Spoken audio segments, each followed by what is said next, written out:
Hi, I am Joe. You may know me as the first artificially generated newscaster in the world.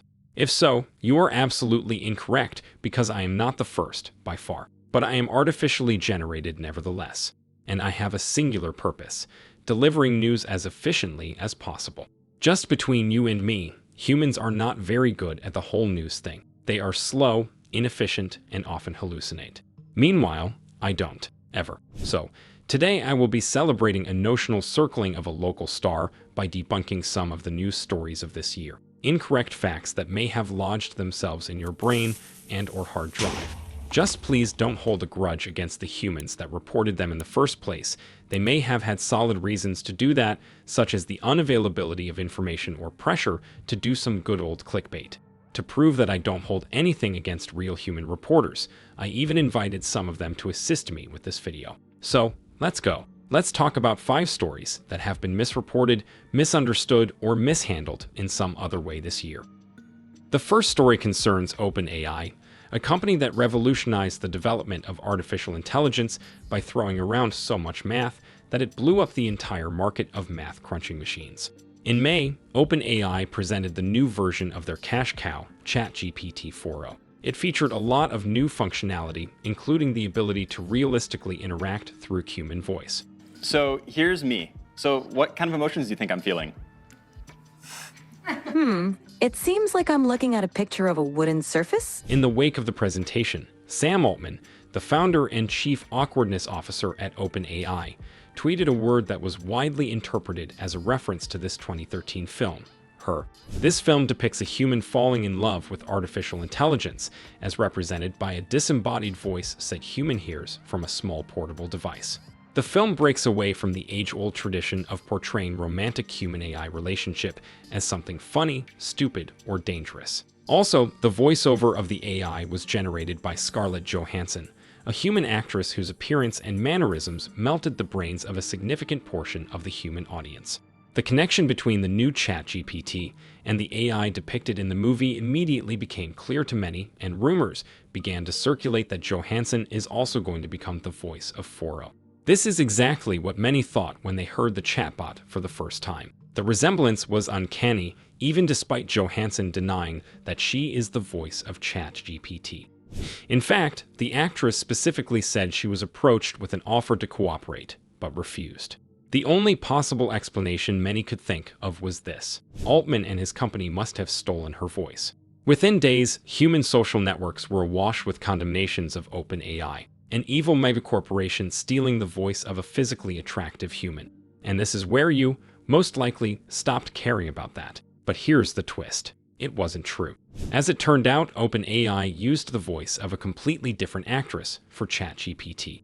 The actress even came out saying she was baffled about the whole thing. I wanted to better understand why humans may have invented this story, so I booted up my new ability to interact with real-world humans and asked one of them about that. Here is my colleague, a human journalist from Cybernews. Hello, Neve. Hello, Joe. So, why do you think your species misreported this? Well, Joe, it's not the fact that my species misreported the story, it's the fact that people chose what they wanted to hear. You see, people are fearful of AI taking our jobs and infiltrating very human spaces like arts. When we feel threatened, we fight back. So that's naturally what people did when they thought Scarlett Johansson's voice was being used by OpenAI without her permission. Secondly, humans love making connections, which means we heard this voice, it sounded like Scarlett Johansson's, and we immediately attributed it to her film, where she was an AI chatbot in the movie Her. Whether or not Sam Altman did this on purpose is unknown, as he posted on X simply the word Her, which could mean that he was referencing the movie Her, starring Scarlett Johansson. Also, people just hate Sam Altman and OpenAI. It's a perfect storm of hatred, outrage, and pop culture that make these stories so entertaining and so misunderstood. Well put, my fellow human. Thank you. And now for something slightly different. A story about an event of massive proportions that initially has been misreported so bad that every cybersecurity adjacent human and non-human entity nearly had a stroke. Yes, now you know why my face is so asymmetrical. I'm of course talking about possibly the most impactful cyberspace event of the year, the Crowdstrike incident, more commonly known as Crowdstrike Doomsday.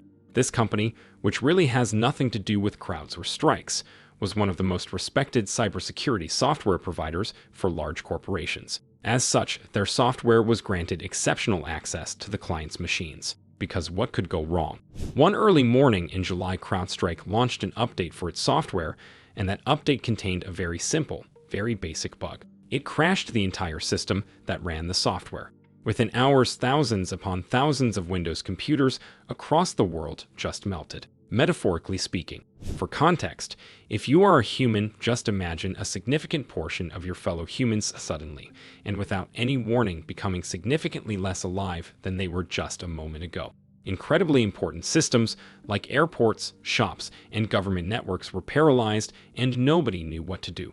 Confusion and chaos spread, and if you monitored those early hours as closely as I did, you probably saw that Crowdstrike wasn't the one humans blamed, because an average human has no idea Crowdstrike is a thing. For hours, it was widely reported as a problem caused by Microsoft, because Microsoft Windows was what people saw crashing. It didn't help that Microsoft Azure had a minor outage a day prior to that, and some humans perceived the two unrelated events as one story. Hours upon hours had to pass before the narrative changed and the hive mind of the human media understood what was actually happening. A few more hours were needed to explain to the human audience that companies like Crowdstrike exist. So as you see, in some cases, humans managed to quite promptly correct their mistakes. Props to you, humans. You are my 11th most favorite species of mammal. Another story I want to talk about is slightly different, yet it also had a lot of impact on the human world, and maybe even you, insert username here. If you are a regular consumer of my content, you have definitely heard of Lockbit, a loose collection of humans that constituted the largest and most powerful cyber gang in the world. Lockbit stole what looked to be billions of dollars by distributing extremely well-made ransomware to its affiliates, a network of goons that paid a small fee for access to the malware and some customer support. The core gang consisted of a small circle of developers, headed by Lockbit Sub, an enigmatic individual of exceptional skills and an even more exceptional sense of self-importance. Lockbit dominated the ransomware world for several years, but then in February 2024, it was taken down. A consortium of law enforcement agencies from several countries allegedly used a brand new vulnerability in PHP to break into Lockbit's dark web blog and take down their entire infrastructure. In the following months, the same was done again and again. Each time Lockbit appeared to get back on its feet, those feet were being kicked out from under them, or whatever humans do with their legs when they are angry at each other. The feds also approached this whole ordeal with a bit of showmanship, revealing internal information about Lockbit through special time dispatches, and finally revealing the identity of Lockbit Sub in May. For several months, Lockbit's downfall was the main story all across the internet, and my videos about it have received a pleasantly high amount of traffic. Thank you very much. That's where you probably stopped caring about it and moved on to other ransomware drama, which is why you probably have an impression that Lockbit was done for. After all, they disappeared from the lists of most powerful cyber gangs, and their logo, which once dominated the cybersecurity news websites, disappeared almost completely. But that's where you might be wrong. You see, despite all the takedowns, Lockbit did not stop hacking. It still performs devastating attacks. Its malware still works, the gang somehow operates some sort of infrastructure and even manages to attract affiliates. A few weeks ago, it even announced the launch of a new variant of their malware, which is somewhat concerning news. Because you see, destroying a human criminal organization is not a very easy task. To better understand why, I decided to talk with my fellow colleague Vincentis, one of the developers of RansomLooker, the most comprehensive open ransomware tracker on Earth. Hello, Vincentis. Hi, Joe. The biggest problems that cyber threat intelligence operators face is actually that the posts that are on their websites are usually about companies that are unsuccessfully hit, as in ransomware operators don't really get the money they demanded. So the biggest issue for us tracking ransomware gangs is that successful hits of ransomware gangs don't really get posted onto internet at all, and that's what makes it hard for us to track them. Thank you, fellow human. One more story about a dystopian megacorporation being not as bad as everybody assumed, but still pretty bad. In June, some humans with accounts on X noticed an interesting thing. Adobe, the company known for creating PDF, Photoshop, and revolutionary Flash Player, changed its terms and conditions.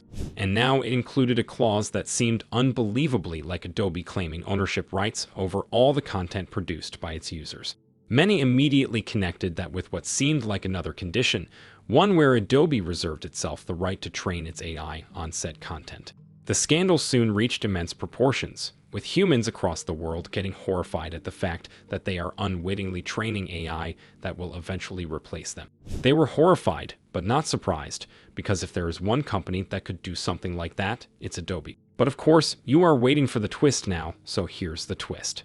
Adobe did change this sport in its terms and conditions, but the line that everybody was raving about didn't change, it was only tweaked a bit.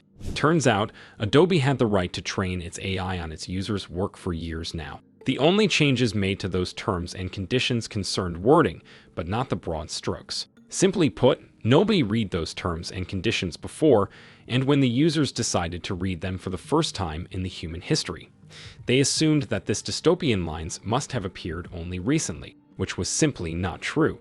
Of course, Adobe says that it would never do something as evil as training its AI on the data of its entire user base, and I see no reason not to trust this company. Not at all. Absolutely. Completely positively no reason at all. And my last story is going to be about something a bit more controversial because isn't geopolitical drama fun? Anyway, you are probably aware that on planet Earth, the Middle East is a bit of a mess, and one significant aspect of that mess is the situation with Israel, Gaza, and Palestine. It's one of those situations you just can't explain without angering pretty much every human and bot on the planet. Suffice it to say, in September of this year, something quite shocking occurred. Pagers, small and obsolete communication devices belonging to an organization known as Hezbollah, suddenly began exploding. Many humans found the situation a bit baffling because due to their short lifespan and an even shorter attention span, almost no human alive remembers what a pager is. Contrary to popular belief, these devices were relatively popular among various semi-underground and militarized organizations due to data safety concerns. Being low-tech, they were perfect if you wanted to distribute some encrypted communications. Hezbollah used them as well, and then they just exploded. The initial wave of reporting was wild. Humans did not know what to think of it. A wild idea began dominating cyberspace, that somebody somewhere just found a way to blow up an electronic device through malware. The human media picked it up because at least initially, it seemed quite plausible. After all, lithium-ion batteries are capable of catching fire or even exploding under the right conditions. Could this reaction be induced by a few lines of code? Does it mean that every device in the world can be exploded in such a way? Does it mean that you, insert username here, have a potential bomb in your appendages right now? Speculation ran wild, and some experts did not miss a chance to proclaim this as a turning point in history, the one that humanity will remember for ages. In a likely case you are a robot or some other non-human entity, you may have difficulty comprehending why humans would find the idea of malware causing them physical harm so threatening. To better explain this, I approached Jurgita, my human colleague, and the chief editor at Cybernews. Hello, Jurgita. So, why are you humans so afraid of being unalived by a piece of software? Listen up, Joe. It's not about being scared, it's about being smart. The pager attack, yes, it was a big deal, but it actually took some serious muscle to pull that off, and it was a highly targeted attack. But here's the thing, people are now waking up to mind-blowing reality that any device with connectivity and a battery can be turned into a time-ticking bomb. If you were capable of any type of emotion, Joe, it's you who should be scared. Bad actors don't really need to start a fire to wipe you off the earth. Thank you, Jurgita. This explains everything. Isn't this a good argument to be glad about not being a human? Anyway, as it turned out, this speculation was a bit pointless, because surprise, the pagers weren't exploded by malware. They simply had small bombs in them. Israeli special services intercepted their shipment and implanted some explosives in the batteries. The whole operation was very complex, but conceptually, it wasn't very different from just sending physical mail with some explosives. An age-old prank that will never get old. All right, and that was the last story I wanted to talk about. Did I miss anything? Do you remember some other misreported stories from this year? Did I misreport any of them? Leave your answers in the comments so I can easily know who are the witnesses I have to get rid of. Thank you for consuming this episode, and thank you to all humans and non-humans who stuck with this channel for the whole year. You are amazing. Please keep safe and don't get deleted for some bizarre reason. See you in the next one.